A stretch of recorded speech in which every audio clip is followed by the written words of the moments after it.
Bitcom TV, passa no seu smartphone. Ok, alô você, mais uma vez, tudo de bom? Estamos chegando para mais uma edição do Sabe Caxias e junto comigo está ele, Miguel Brambila, para mais uma de nossas edições, no qual a partir de agora somamos forças juntos para trazer para você a nossa programação dinâmica desta manhã, 11 horas 33 minutos. Aquele abraço para você, muito obrigado a todos que nos acompanham a partir de agora e interagem junto com a gente. Hoje nós vamos estar trazendo para vocês então o episódio 2 do Rir é o Remédio, daqui a pouco mais, né? Entrevista com a Aline Zilli, que também, né, foi entrevistada por Miguel Brambila, diretamente da sua cápsula de sobrevivência. E é para lá que nós vamos conversar com ele, com essa autoridade que vai destacar para nós seus pontos de vista, seus acompanhamentos. O Miguel Brambila está em casa de quarentena, mas ele está focado no mundo das notícias, está sabendo e envolvendo-se em tudo que está acontecendo dentro do cenário internacional também, aqui os fatos do país e de nossa região. Miguel Brambila, contigo, meu irmão, como é que tá? Oi, Edinho, bom dia, tudo bem? Bom dia a todos. Tudo bem, bom dia, seja bem-vindo, meu amado. A partir de agora é contigo esse show da vida, esse espetáculo. Estamos juntos nessa, né, Edinho? E se tu não fosse meu parceiro desde o início do programa aí, eu ia querer que tu fosse, viu? Tá ficando cada vez melhor aí a nossa parceria. Muito obrigado, sempre. Eu que agradeço, irmão. Então, vamos de novo, né? Mais um dia de quarentena, né? Autoridades. Quando você fala a palavra autoridades, né? A gente tem no Brasil uma certa preocupação com isso. Eu passei me divertindo na madrugada, fazendo provocações para todos os lados, né? Porque eu sou comunicador, não tenho partido desde sempre, né? Nunca tive. Não quer dizer que eu não possa vir a ter. Não, eu sou um cidadão, tenho esse direito. Se quisesse ter, teria e o exporia, inclusive. Mas me divertindo com isso, fazendo frases provocativas e para todos os lados, né? Você vê como as pessoas costumam colocar uma viseira e quando não tem um argumento parte para ofensa pessoal de subdesenvolvimento, de isso, de aquilo, algumas, né? Não todas. Eu entendo um momento como esse porque há um desespero geral na nação. A rede social, nesse sentido, sempre foi assim, né? Então, quer dizer, eu já vi que já não há mais muita ideia clara agora para você fazer sempre brincadeiras, né? A coisa está começando a ficar cada dia mais tensa, o tempo está passando, nós estamos tomando decisões sérias, as empresas todas, né? Os funcionários estão com medo de perderem o emprego, de terem os salários reduzidos, e é uma pandemia mundial, né? Então sempre há o risco, né, de você agradar uns e desagradar outros, mas é um risco que a partir de uma situação como essa no mundo, eu acho que cada vez mais as pessoas devem correr dentro dos limites democráticos, porque caso contrário, nós vamos continuar reconstruindo, que vai ser reconstruído o mundo como ele foi construído até agora, um mundo de hipocrisia, né? Um mundo onde ou você está de um lado ou você está do outro, e o bom senso que se dane, né? E eu percebi fazendo uma pesquisa nesta madrugada, viu, Edinho, que criticar o Bolsonaro é pior do que criticar o Lula. Os seguidores cegos do Bolsonaro são mais violentos do que os seguidores do Lula. Que eu acho que o Bolsonaro contra o resto do mundo, né, não vai vencer, ele vai ter que se render, já está se rendendo, né? E acho que o Lula está nas mãos da justiça, né? Mas ou você é bolsominion ou você é petralha, né? É uma coisa terrível, mas divertida nesse momento de coronavírus, né? Tá virando coronavídeo, né? Porque a gente só faz vídeo, né? Me divirto muito com frases nem todas sérias, nem todas verdadeiras, assim, mais provocativas, porque nós temos que ter a certeza de que não são... Você veja bem, Edinho, o que aconteceu ontem.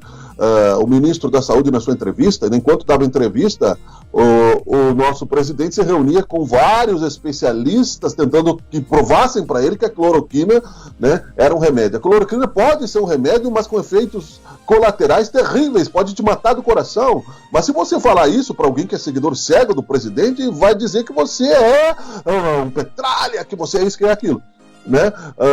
Você pode ter taquicardia. O ministro da Saúde, o Mandetta, é um médico que falou sobre isso. A jornalista perguntou na coletiva, por exemplo, se ele receitaria a cloroquina. Ele disse, não, eu sou um médico, nós acreditamos em ciência, né? Então o Bolsonaro pode chamar todos os médicos do mundo, porque se a cloroquina estivesse autorizada, os Estados Unidos já estariam usando, é um remédio contra a malária. Então, não, tudo bem, o paciente não morreu de coronavírus, morreu do coração, porque você pode não ter você pode ter um derrame, você pode, mesmo que você não tenha um diagnóstico para isso, entende, Edinho? Uhum. Então é bastante complexa a situação.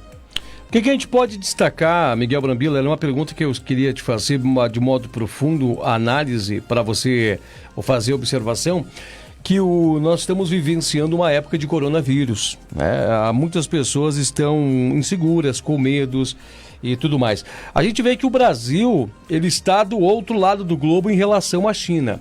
A Organização Mundial da Saúde já anunciou que isso ia se transformar numa pandemia mundial, que era para as potências, os países se preparar. A gente está vendo que os Estados Unidos está colocando 2 trilhões. A gente vê que alguns países europeus estão despendendo muitos fundos financeiros. E a gente vê que aqui no nosso Brasil a realidade é diferente, né? Um país que está ainda está em subdesenvolvimento, ainda está tentando, né, galgar melhores posições. Mas o que eu quero lhe perguntar?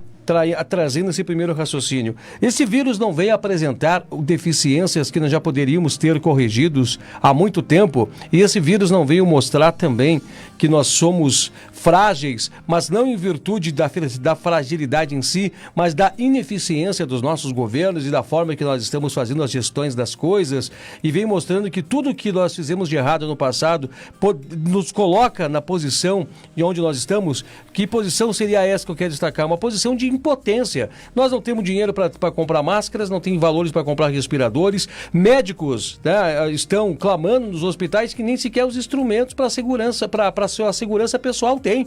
Não tem máscaras, não tem jalecos, né, não tem o teste para toda a sociedade. E aí a gente pergunta, a gente tem um sistema único de saúde que é muito belo, no sentido do seu papel, do que ele tem de se fazer, e também na sua Constituição, para o que ele serviria como missão, do que ele deveria fazer uma sociedade, uma nação.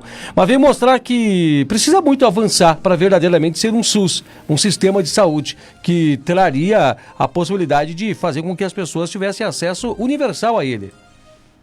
É verdade. Ser um SUS não ser um susto, né? Trocadilho infame. Porque a capilaridade do SUS, ela é ideal. Ela é avançada. Ela nos salvaria com maior realidade nesse momento, que é mundial. Não é uma questão de encontrar bruxas agora nesse momento, é uma pergunta recorrente, mas como eu digo, eu mesmo, né, muitas vezes é natural do ser humano ter uma certa restrição com alguns assuntos, porque a palavra é eu pago para não me incomodar. Muita gente pensa no Brasil ainda assim, né, e se omite das questões políticas, porque assim, o Tancredo Neves dizia que para fazer política eu vou ter que ter fígado. E é verdade. A política, ela está na beira, né, da violência. O poder, né, ele é disputado com violência, né, porque é violência velada, né? Não estou dizendo que seja em alguns países. Agora eu acho, Edinho, que sim, o Brasil é um país, felizmente, apesar das divergências, e não queríamos unanimidade mesmo. O importante, o pessoal faz muitas perguntas, que partido eu entraria, que o meu discurso é muito bom, que é discurso de demagogo. É verdade. Se eu fosse bom, eu seria o candidato, né? Não tenho partido. Se eu fosse realmente melhor do que as críticas que eu faço, eu seria o presidente. Né? Eu prefiro, né, tomar cloroquina do que ficar ouvindo besteira, né? Porque é melhor morrer do coração do que morrer à míngua, né? Claro que é uma piada. É claro que você tem que desenhar que isso que é uma ironia, é claro que tem um alcance subjetivo nisso tudo, que não é um fato real. Você não pode simplesmente, né, porque você está sendo, primeiro por ser uma liderança nacional, exercício legal da medicina, etc, etc. E na questão do nosso SUS, infelizmente, né, a corrupção nos levou ao que levou. Né? A gente sabe muito bem o que aconteceu aqui em Caxias, né, que um pouquinho antes do impedimento do nosso querido ex-prefeito cassado, Daniel Guerra, ele inaugurou de noite, né, aqui o pronto atendimento 24 horas, um dia antes da votação, porque sabia, né, por vaidade, né, óbvio, né, por questão de populismo. E o que não interessa é isso, não quer dizer que o Bolsonaro sobreviveu uma facada que ele possa fazer. E outra coisa, não roubar só não basta, eu também não roubo. Agora, não justifica a incompetência, não justifica ficar... A sorte nossa é que ele botou bons ministros, talvez por populismo, talvez por ter começado com boas intenções, mas diz aí um profeta do passado, um filósofo, que o poder corrompe e o poder absoluto corrompe absolutamente. Então, né, ainda corremos esse risco. Sou parlamentarista. Vamos botar a matéria da Aline, que ela deve ter uns 7 minutos, para a gente...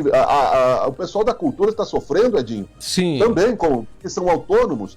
E a Aline, Aline Zilli, ela é atriz do grupo EBA Produções, e ela tem a presidência, né, do Conselho de Políticas Culturais em Caxias do Sul. E eles criaram um mapeamento da questão dos artistas na cidade, porque tem muito violonista, cantor, atores de teatro e etc., que é a mesma coisa que o vendedor de pipoca, viviam de cachês. E agora a coisa tá complicada e ela fala sobre isso. Vamos ouvir, Edinho? Pode ser? Vamos ouvir, vamos assistir agora então. Já voltamos.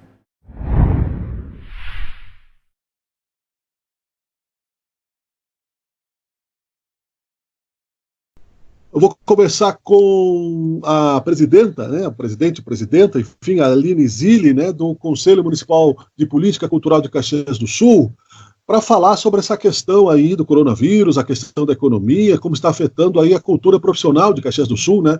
Foi lançado um mapeamento dos impactos da pandemia na cultura de Caxias. É isso, Aline, tudo bem? É isso, tudo bem. Tudo bem é relativo, né? Em tempos de pandemia a gente tenta, né, que esteja tudo bem. Mas é isso aí, na verdade a gente começou a fazer um mapeamento, né, especialmente das artes cênicas, né, que são as artes presenciais, onde a gente precisa do encontro de pessoas, e em tempo realmente de coronavírus, onde o isolamento, né, o distanciamento social, ele é uma prerrogativa para que a gente mantenha a saúde pública funcionando. Obviamente é uma das áreas mais impactadas, né, também na economia, porque os artistas acabam tendo que realmente suspender, cancelar suas agendas nesse período. Então começamos a fazer um mapeamento justamente para ver aonde vai impactar isso, qual é o montante financeiro, né, que deixa de circular em Caxias nesse período, como impacta nas famílias, economicamente falando, né, então é a função desse mapeamento agora mesmo. Sim. A arte é um autônomo, né? Porque é quase como qualquer outro trabalhador autônomo, ele depende do público, do espetáculo. É difícil você ter uma renda maior, a não ser que vocês, normalmente, é o dia a dia do artista, né, Aline? Exatamente, assim, hoje a gente tem uma boa parte de artistas que vive da bilheteria, né, que é a venda do ingresso, a venda do seu show, essa parte da arrecadação direta, né, que acaba sendo imediatamente impactada, além do cancelamento, né, como a gente teve, por exemplo, muitos casos de empresários da cultura, né, grupos que tiveram que cancelar suas agendas que já estavam em andamento, já estavam com as suas atividades divulgadas, já tinha venda de ingressos, já tinha público, né, para escolas definido, e que agora parou.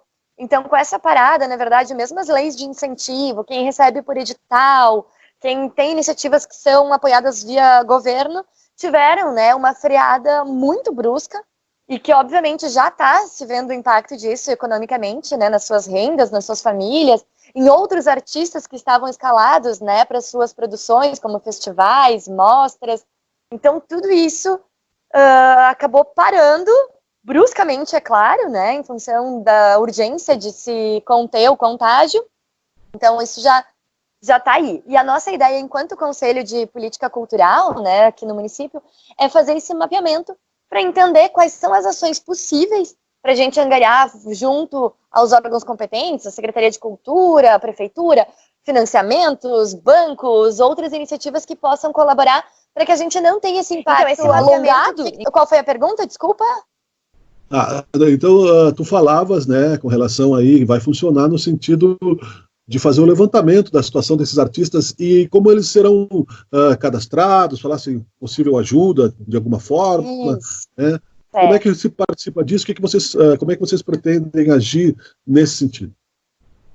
Na verdade, como toda iniciativa, né, seja científica ou de mapeamento, a coleta de informações o primeiro passo, para a gente entender aonde está esse impacto, como é o perfil desse artista, né, de onde vem sua renda, como compõe a sua vida organizacional, financeira, enfim.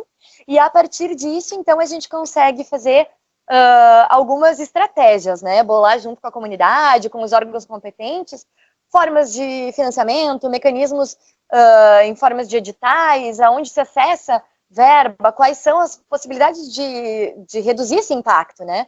Então, a gente faz essa coleta de informações que pode ser feita através da página do Facebook do Conselho de Cultura, né? Que é o Conselho de Cultura Caxias do Sul. Então, ali já tem um link onde as pessoas podem responder esses formulários. São 2 formulários, um destinado a artistas, né, que é o impactado direto, e outro a produtoras e empresas que lidam com essa economia criativa através da arte. Então, são esses 2 formulários, que a gente já passa o link também aqui, né? Acho que o pessoal já pode se informar para poder também divulgar e preencher.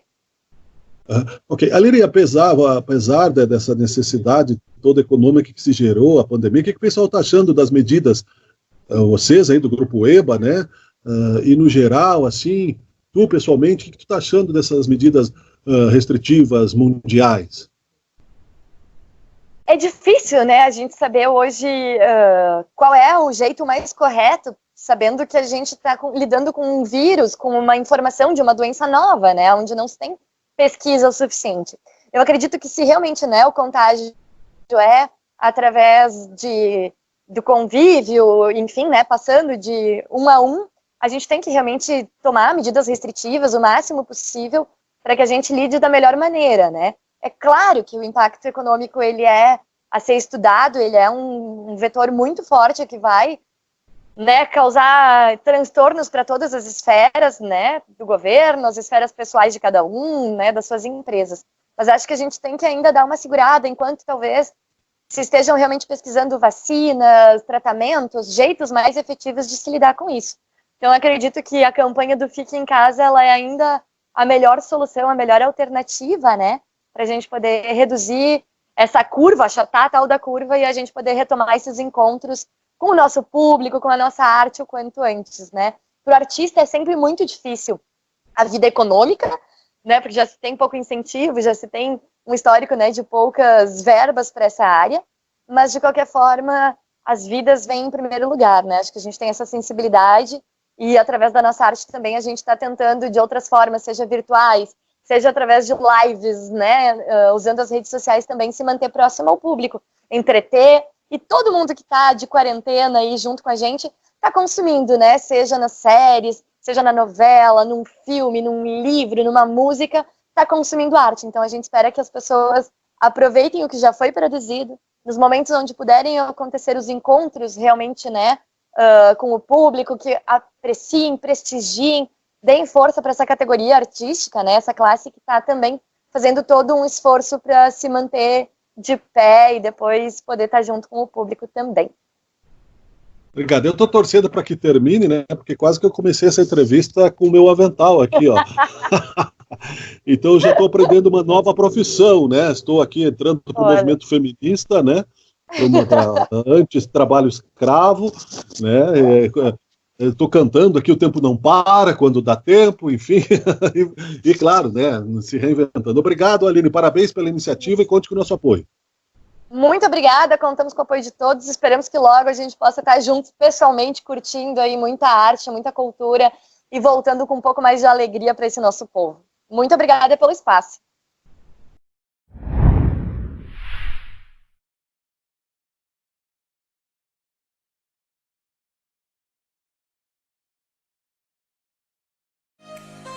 Tá, então, uma entrevista com ele, Miguel Brambila, né? Miguel Brambila, nesse assunto, falando um pouco mais sobre... Agora, quando a gente ouve falar dessas rupturas econômicas, acorda a história sempre para lados mais fracos, né? É uma tristeza ver que muitos valores estão sendo perdidos, muitas coisas ainda há de se perder e nem sequer ainda conseguimos contabilizar os reais prejuízos. Os reais prejuízos serão sentidos logo após os primeiros meses do fim desse período de isolamento. Aí vamos conseguir ir para as ruas e mensurar o que deu de estrago aí. É lamentável algumas questões.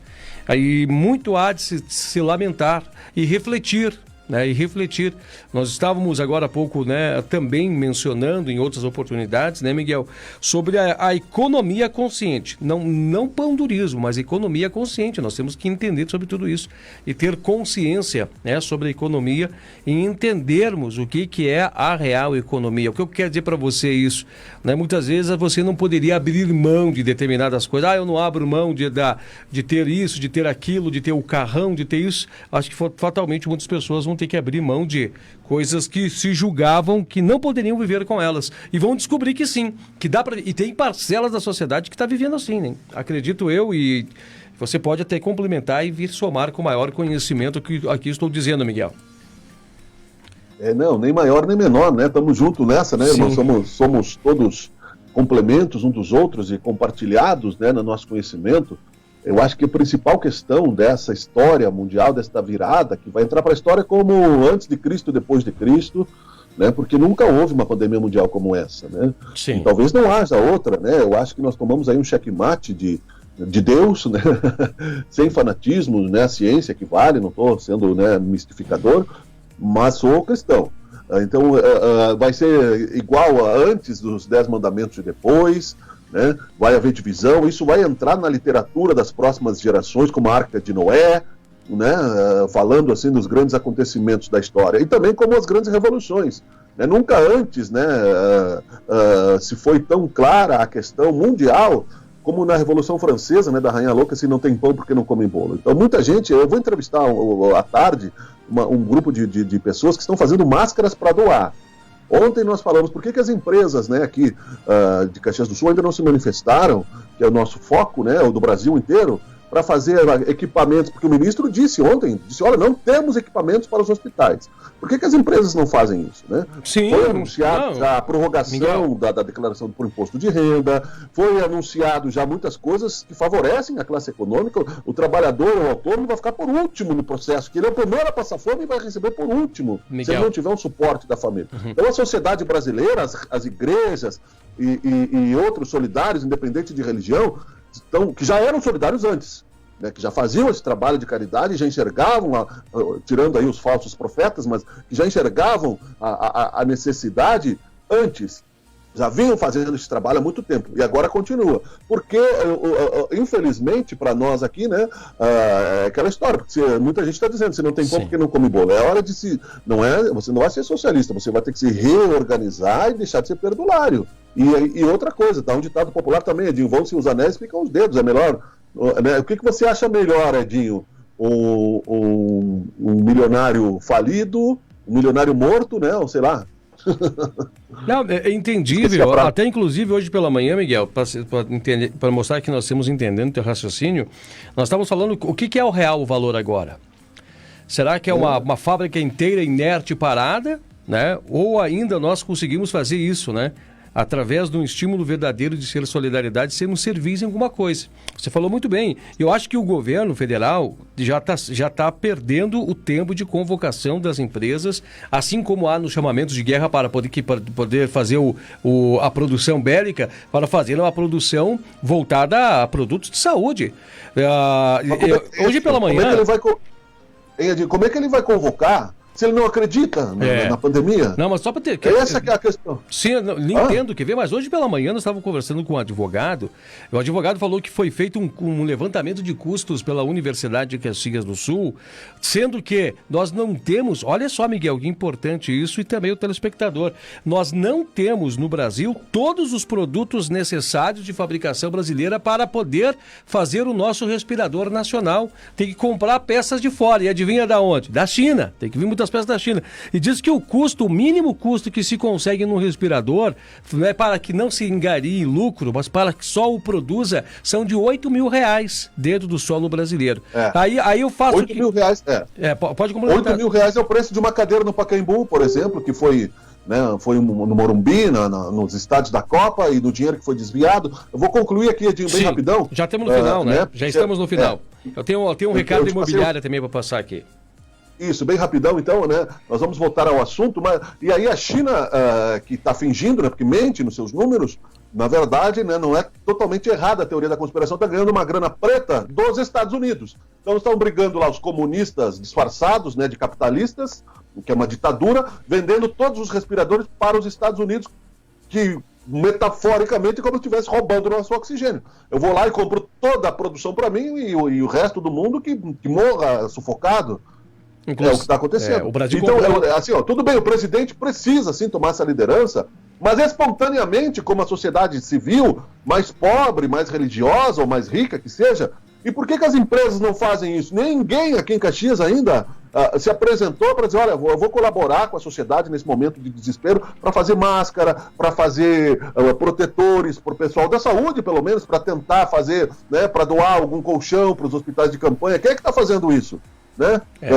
Alguns, né? Mas assim, mais politicamente, mais assim para aparecer para a mídia, para mandar a release, do que para realmente, né, de fato aparecer.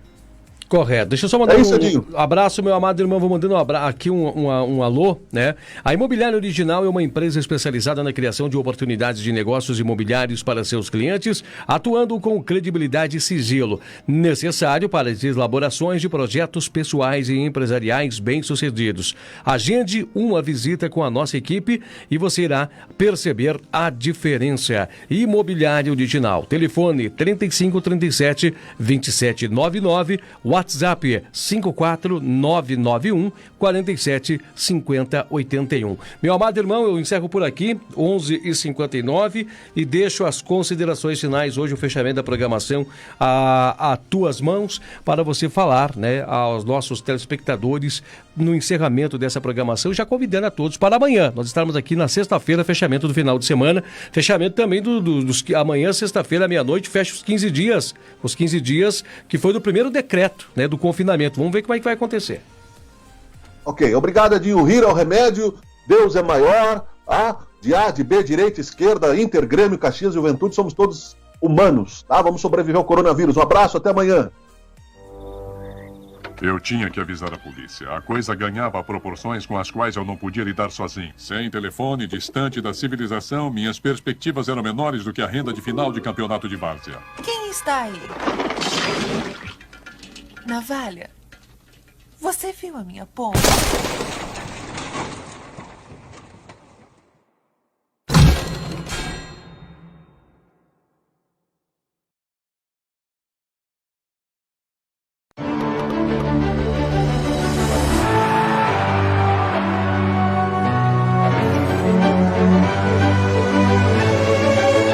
Bitcom TV.